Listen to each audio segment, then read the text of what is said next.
اعوذ باللہ من الشیطان الرجیم بسم اللہ الرحمن الرحیم وما اور نہیں ارسلنا ہم نے بھیجا من قبل کا آپ سے پہلے وما ارسلنا من قبل کا اور ہم نے آپ سے پہلے نہیں بھیجا الا مگر رجالاً مردوں کو ہی وما ارسلنا من قبلک الا رجالا اور ہم نے آپ سے پہلے مردوں کو ہی بھیجا نوحی ہم وحی کرتے الیہم ان کی طرف من اہل القری بستیوں والوں میں سے اور ہم نے آپ سے پہلے صرف مردوں کو رسول بھیجا جن کی طرح ہم وحی کرتے وہ بستیوں کے رہنے والے تھے کیا فلم نہیں افلم کیا نہیں یسیرو انہوں نے سیر کی فی الارض زمین میں افلم یسیرو فی الارض کیا انہوں نے زمین میں سیر نہیں کی فینظرو سو وہ دیکھ لیتے کیفا کیسا کانا ہوا عاقبت انجام الذین ان لوگوں کا من قبلہم ان سے پہلے تو کیا ان لوگوں نے زمین میں سیر نہیں کی تو وہ خود دیکھ لیتے جو ان سے پہلے لوگ تھے ان کا انجام کیا ہوا وَلَدَارُ الْآخِرَةِ اور یقیناً آخرت کا گھر خیرٌ بہتر ہے للذین ان لوگوں کے لیے اتقوا جنہوں نے تقوی اختیار کیا وَلَدَارُ الْآخِرَةِ خَيْرٌ لِلَّذِينَ اتَّقَوْا اور بے شک آخرت کا گھر پرہیزگاری اختیار کرنے والوں کے لیے بہتر ہے افلا کیا نہیں تعقلون تم عقل رکھتے افلا تعقلون کیا تم عقل نہیں رکھتے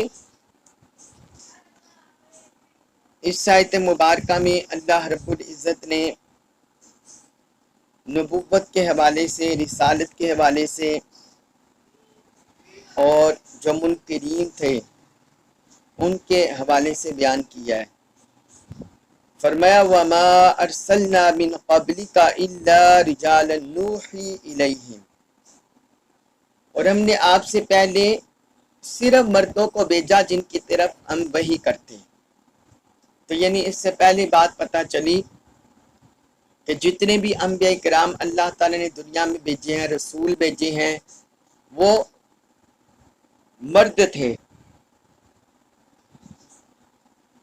وہ کوئی عورت یا فرشتہ نہیں تھے چونکہ روئے زمین پر انسان بستے ہیں اس لیے اللہ تعالی نے انسانوں کی جنس میں سے بھیجا اور دوسرا یہ کہ وہ عورتیں نہیں بنائی بلکہ جن کو بھی نبوت اور رسالت دی اللہ تعالی نے مردوں کو عطا کی پھر آگے فرمایا من اہل القری وہ بستیوں کے رہنے والے تھے یہاں اہل القری سے مراد کوئی عام بستیاں کوئی دیہات کوئی گاؤں یہ مراد نہیں بلکہ کسی بھی علاقے کے جو اہم مراکز اہم شہر ان کی طرف اشارہ ہے کہ ان کی طرف ہم نے مردوں کو ہی رسول بنا کر بھیجا کوئی جنگل میں رہنے والے کوئی دیہات میں رہنے والے ان کو رسالت کے لیے نہیں چنا گیا کیونکہ عمومی طور پر جب ہم دیکھتے ہیں یہ جنگلوں میں رہنے والے یا دیہاتوں میں رہنے والے یہ عموماً سخت دل ہوتے ہیں اور غیر مہذب ہوتے ہیں اس لیے اللہ رب العزت نے رسالت کے لیے نبوت کے لیے ان کو چنا جو مہذب علاقوں سے تعلق رکھتی ہیں جو مہذب معاشرہ کہلاتا ہے وہ عمومی طور پر شہری حلقہ یا دیہاتوں گاؤں میں جو مرکز ہوتے ہیں کوئی تحصیل ہو گئی تو ان علاقوں سے تعلق رکھنے والے انبیاء کرام اور رسول تھے پھر آگے فرمایا افلم یسیروا فی الارض فینظروا کیف کان عاقبۃ الذین من قبلہم کیا ان لوگوں نے زمین میں سیر نہیں کی وہ دیکھتے کہ ان سے پہلے لوگوں کا کیا انجام ہوا ہے یہ اشارہ ہے کفار کی طرف جنہوں نے اللہ اور اللہ کے رسول کی تعلیمات سننے کے باوجود احتراز کیا اور اسے جٹلا دیا. تو اللہ تعالیٰ نے فرمایا یہ جو اپنے سے پہلے لوگ گزرے ہیں ان کا انجام دیکھ رہے. قوم نوح کا انجام کیا ہوا، قوم عاد، قوم سمود، قوم مدین، ان کا انجام کیا ہوا، ان کے احوال کی طرف دیکھ لیں تو انہیں پتہ چل جائے گا کہ جٹلانے والے کیسے تباہ ہو جاتے ہیں. وَلَدَارُ الْآخِرَةِ خَيْرٌ لِلَّذِينَ اتَّقَوْا، اور یقیناً آخرت کا گھر ان لوگوں کے لیے بہتر ہے جنہوں نے تقوی اختیار کیا. جو دنیا سے تقوی لے کر گئے، اللہ کی رضا، اس کی بندگی، اس کے احکام پر عمل پیرا ہونا، اس کی اطاعت، جو اس کے ساتھ رخصت ہوگا تو فرمایا ان کے لیے بہتر ہے. آخرت کا گھر ان کے لیے بہتر ہے، وہاں انعامات ہیں، حور قصور ہیں، اللہ کی رضا ہے، یہ ان کے لیے بہتر ہے. اور جو اس سے محروم ہوں گے ظاہراً بات ہے ان کے لیے برا گھر ہوگا. افلا تعقلون، تو کیا تم عقل نہیں رکھتے، کیا ان چیزوں میں غور و فکر نہیں کرتے اپنی آخرت بنانے کے لیے.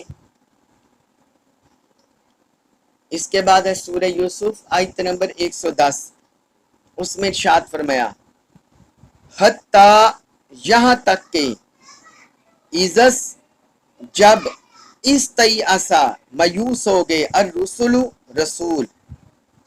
حتیٰ اذا استیأس الرسل، یہاں تک کہ جب پیغمبر رسول مایوس ہو گئے اپنی نافرمان قوم سے، وظنوا، اور انہوں نے گمان کیا. جو یہ انبیاء کرام مراد نہیں ہے، آگے ان کی قوم کے افراد مراد ہیں. وظنوا، اور انہوں نے گمان کیا ان منکر قوموں نے، انہم، بے شک وہ، قد کذبوا، انہم قد کذبوا، بے شک ان سے جھوٹ بولا گیا ہے.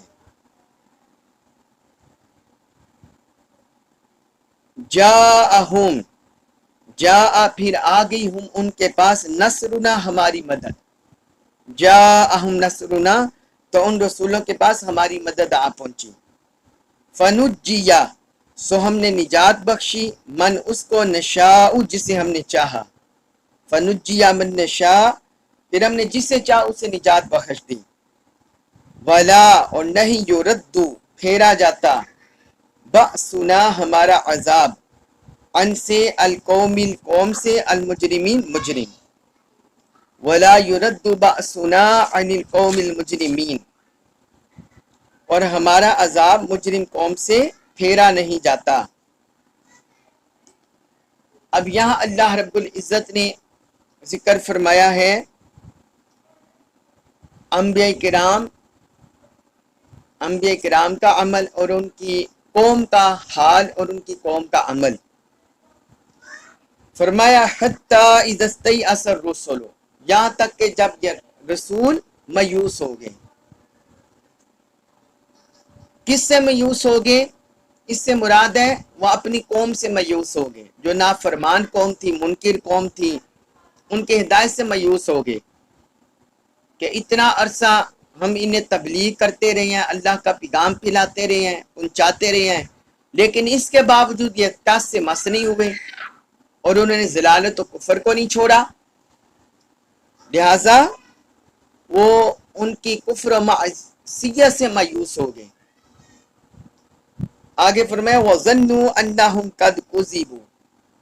اور انہوں نے گمان کر لیا کہ ان سے جھوٹ بولا گیا ہے. اب اس جملے سے مراد انبیاء کرام نہیں ہے، کیونکہ انبیاء کرام کبھی بھی اللہ کی ذات کے بارے میں جھوٹ ہونے کا تصور بھی نہیں کر سکتے، گمان بھی نہیں کر سکتے. اس سے مراد ان کی قومیں ہیں، ان کی قوم ہے، نافرمان قوم یا ان کی پیروکار قوم. تو اس کے معنی مراد یہ ہے وَظَنُّوا أَنَّهُمْ قَدْ كُذِبُوا، ان کی منکر قوم نے گمان کیا کہ ان سے جھوٹ بولا گیا ہے. یعنی جو ہمارے نبی ہم سے کہتے رہے ہیں کہ اگر تم نے اللہ کی نافرمانی کی اور اسی پر تم رہے تو پھر اللہ کا عذاب تمہیں پکڑ لے گا۔ تو جب اتنا عرصہ ان پر عذاب نہ آیا تو وہ کہنے لگے یہ جھوٹ بولا گیا ہے، انہوں نے یعنی معاذ اللہ کے رسول کی طرف تہمت لگا دی۔ اور دوسرا اس سے یہ بھی مراد ہو سکتی ہے کہ ان کی پیروکار قوم ہو، ان پر ایمان لانے والی قوم، تو پھر اس کا معنی یہ ہوگا وَظَنُّوا أَنَّهُمْ قَدْ كُذِبُوا، انہوں نے گمان کیا کہ ان سے جھوٹ بولا گیا۔ مراد یہ ہے کہ جو اللہ اور اللہ کے رسول نے ہم سے وعدہ کیا ہے کہ اللہ کی طرف سے مدد آئے گی، نصرت آئے گی، وہ کامیاب ہوں گے اور یہ منکر قوموں پر عذاب آ جائے گا، تو جب اتنا عرصہ تبلیغ کرنے کے باوجود جب رب کی طرف سے پکڑ نہ ہوئی تو پھر ان پیروکاروں نے گمان کیا گویا ان سے جھوٹ بولا گیا، یعنی ان پر عذاب نہیں آنا، وہ ویسے اللہ کے رسول نے فرما دیا ہے۔ تو یہ اس طرح کا انہوں نے گمان کیا، تو اللہ پاک نے فرمایا جاءہم نصرنا، پھر کیا ہوا کہ ان کے پاس ہماری مدد آ پہنچی۔ جو رب کی طرف سے وقت مقرر ہوتا ہے تو وہ مدد و نصرت کا وقت آ پہنچا، وہ عذاب کی شکل میں، اللہ کی طرف سے گرفت کی شکل میں۔ اسی کا ذکر آگے فرمایا فَنُجِّيَ مَن نَّشَاءُ، پھر ہم جسے چاہے نجات دے دیں، یعنی جو رب کی طرف رجوع کرنے والا ہوتا ہے وہ اس عذاب سے نجات پا جاتا ہے، اور جو نافرمان ہوتے ہیں ان کے بارے میں فرمایا وَلَا يُرَدُّ بَأْسُنَا عَنِ الْقَوْمِ الْمُجْرِمِينَ، ہمارا عذاب مجرم قوم سے نہیں پھیرا جاتا۔ جب رب کا عذاب آ جاتا ہے تو جو قوم نافرمانی میں مبتلا ہوتی ہے، اللہ کے احکام کو جھٹلاتی ہے، اللہ کے رسول کو جھٹلاتی ہے، پھر وہ اس عذاب کی گرفت میں آ جاتی ہے۔ تو فرمایا ظالموں سے وہ عذاب نہیں پلٹایا جاتا، پھر ان کی پکڑ ہو جاتی ہے۔ معاذ نستغفر اللہ۔ اس کے بعد ہے سورہ یوسف آیت نمبر 111، اس میں ارشاد فرمایا لقد بے شک کانا ہے فی قصصہم ان کے قصوں میں عبرت لأولی الالباب سمجھداروں کے لیے۔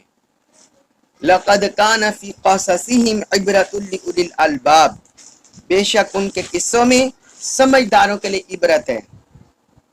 ما نہیں کانا ہے حدیثاً، یہ کلام یفترا جسے گڑا گیا ہو، ما کان حدیثا یفترا، یہ کلام ایسا نہیں جسے گڑ لیا گیا ہو،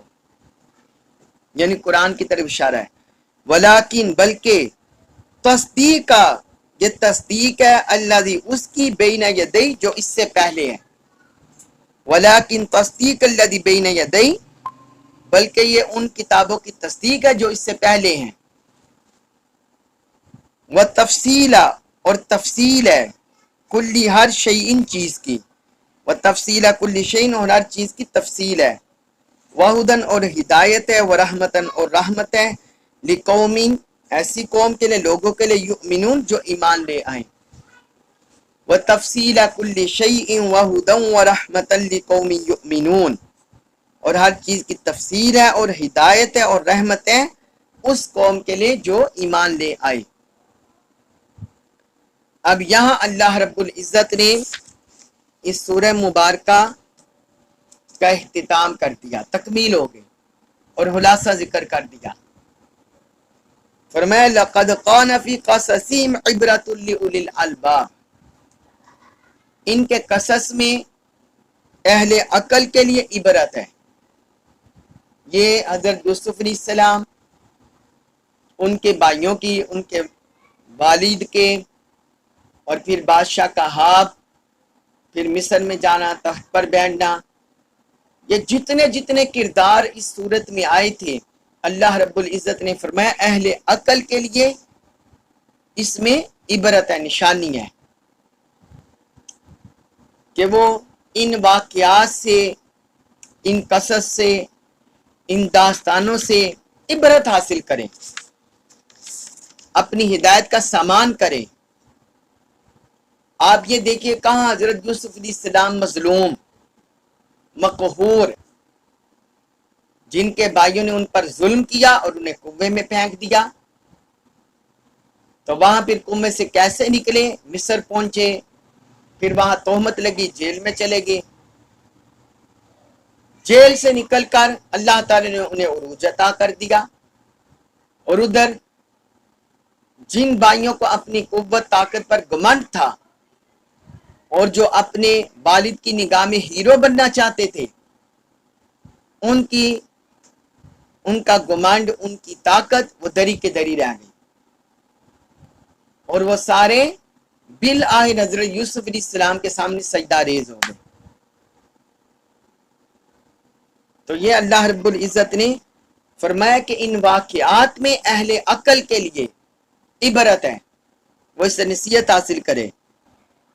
پھر آگے قرآن کی صفات ذکر کی، ما کان حدیثا یفترا، یہ کوئی گڑا ہوا کلام نہیں ہے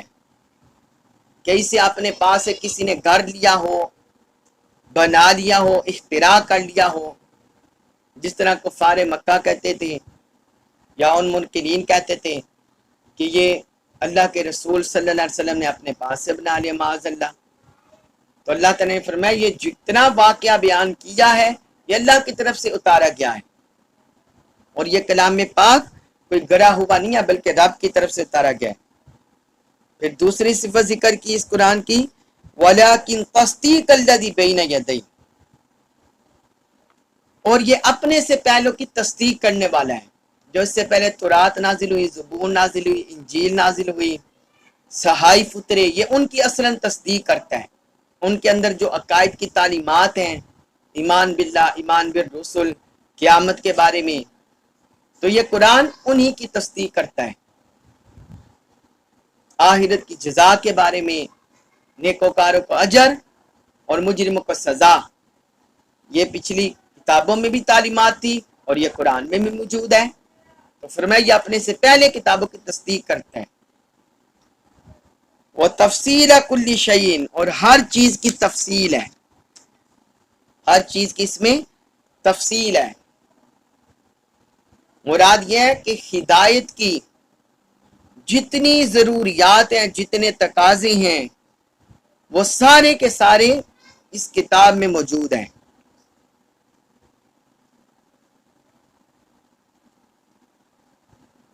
رشد و ہدایت کے لیے جتنی تعلیمات چاہیے وہ اس قرآن میں موجود ہے، اور باقی